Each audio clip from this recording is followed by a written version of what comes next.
whether you like this or not, they lapped up Chris Eubank in this special period in the middleweight, super middleweight division. I think Chris Eubanks is one of the great entertainers of all time. He's been great at promoting himself, but you know, he doesn't go down on my list as being one of the.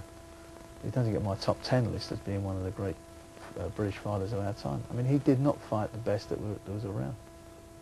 That's a harsh judgment, Frank. I mean, he was a wonderful showman, but when the chips were down, Eubank could fight. I mean, if you remember him getting off the floor against Michael Watson, remember him out-gaming Nigel Benn in that fight in Birmingham. He could fight. I'm not saying he couldn't fight. What I'm saying is he didn't fight the best that was around. I mean, you know, he didn't go in with the best. Michael Watson, you know, he's a good British fighter. You know, he's not a world-class fighter. He didn't fight the Roy Joneses. He ducked out of quality, and most importantly, they hand-picked his opponents like you can't believe. And I think he got a lot of lucky decisions, bad decisions, but lucky decisions on his career. And I don't think you can look at that. You can look at that list and see those sort of favours done to most other British boxers. Might be harsh, but it's a fact. I think he did prove that he could fight when he needed to fight, and certainly at a good level. I think maybe he went, which I don't think you could say in this day and age is a mistake. Maybe he went for the cash train a little more than the glory train, which, you know, for a fighter, I think, you know, it's maybe in a lot of ways the best decision. You know, maybe it's best to be the rich guy and not win polls like this. Nigel Benn didn't duck anybody in his career, did he? No, he didn't. Nigel, he fought. He went on the road as well. He went to the States. He went to Italy. Won titles in those countries. He liked to fight. I mean, his favourite phrase, you know, he loves a tear-up, and he gave tremendous value. I think he's one of the most exciting fighters we've had since the war, without a doubt. Definitely one of the most exciting. You wouldn't rate him any higher than that's what I'm asking. I don't think he's one of the greats. I can't say he's one of the greats. I mean, you know, but he's a very, very exciting fighter, and he's for me been great to promote. I mean, Nigel had his first 20 fights of his career with me, and finished his career with me. But you know, he's in my top 10, but he's not. I don't say, you know, the greatest. Does he get any higher than that for you, Glenn? Not for me. Certainly, I agree. I think he was great value for money, great for a tear-up. Was always in an exciting fight, but I think he lost. You know, he lost the fights that would maybe keep him. You know, he lost to Michael Watson. He lost to Chris Eubank. I think that is what would keep him out of the top 10 decision, you know, results like that. But I think certainly for excitement, he's got to be up there in the top 3 or 4. I thought he should have got the decision for the second Eubanks. I thought he really won that fight. I thought he won it well. I'd like to have seen him in with the old craftsman like Kevin Finnegan. I mean, one of the great British fighters never to win a world title, and probably the most undisciplined fighter that we've ever produced.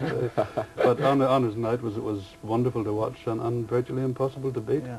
We have some younger, well, sort of younger stars around at the top of the game in world terms now. Lennox Lewis, sorry Frank. Harry, what do you think of Lennox Lewis? Well, I think from Canada. He won a gold medal. He's as English as Bob Fitzgerald. Well, anyway, Canadian or English, he is. I think now that Tyson has been exposed, I suppose Lewis is in the top 2 in the world, and may well yet prove himself the best heavyweight in the world. I think he must be the most disappointed heavyweight in the world, certainly, in the light of Holyfield knocking out Tyson, because it would now appear that Lewis could have done exactly the same given the chance. I don't agree with it. I But he still lost to Oliver McCall. Yeah. That was a freak. Everybody Styles make fights, and I'll tell you something with Lennox Lewis. He was probably one of the great amateurs, but as a professional, you've not seen him in any thrilling, exciting fights. I don't agree. I mean,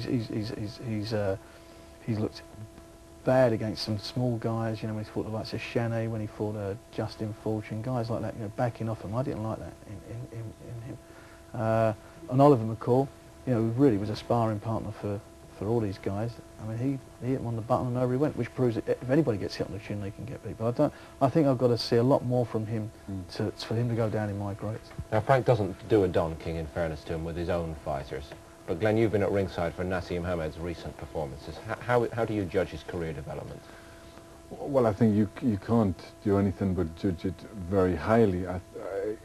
He's doing everything that's been asked of him. He's doing it with flair, with excitement. The crowd love it all. You know, and he can punch and he can box, and you know, so there's certainly lots to go for.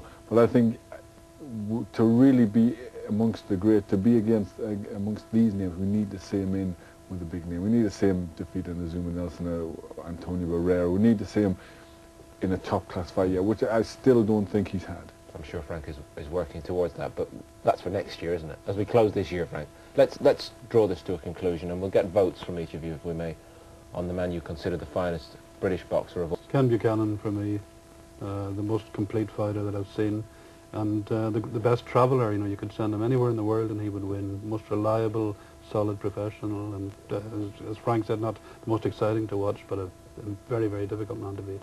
Didn't sell tickets, Frank, but won titles. What about One your titles. My choice, I didn't ever see him, I've only read about him. It's got to be Jimmy Wilde. And modern days that I have seen is John Conti, but I think Naz is going to do it at the end of the day. But I would say that. Yes, you would. What about you, Glenn? I think I've got to go with the books that I've read and with the legend of Ted Kid Lewis. You know, such an unbelievable legend in so many weights, and you know, such a superb world champion who, in my book, just stands a little bit above the rest. Well, who's going to cast this vote? I'm strictly neutral here. We've got three different choices among the three of you: Buchanan, Lewis, and Wilde. Who feels like giving way to the other? The man up there with the grey hair, he may have even seen Jimmy Wilde, he may not be telling the truth. We'll let Harry go. Well, Ted Kid Lewis would have been my number two, and I suppose in the interests of getting a winner here, I would concede possibly that Lewis should... Just on the record? Yeah, on his longevity in the ring as well, and the fact that he fought across so many weights and won so many titles at all different weights from featherweight upwards. I mean, he started as European featherweight champion and went on to fight for the heavyweight title. So, yeah, all right, I'll concede and switch order to have Lewis 1 and Buchanan 2. Frank, would you care to make it unanimous? I suppose I'm out. If I'm not being allowed to drink this wine, I suppose I have to, won't I? Yeah, I find it very difficult to go with Ken as the all-time great. I'd find it very difficult to do that. Very, very difficult. We've sort of reached a conclusion here with Ted Kid Lewis from 1909 to 1929, 20 years active and a world welterweight champion. The record speaks, certainly. All right, many thanks to Frank Warren. Enjoyed your company. To Glenn, as always, and to Harry Mellon. As always, encyclopedic knowledge, Harry, and we needed it. Thanks very much indeed. Hope very much you've enjoyed it. It's probably started more arguments than it's solved, but it was a good way to spend an hour. Bye for now.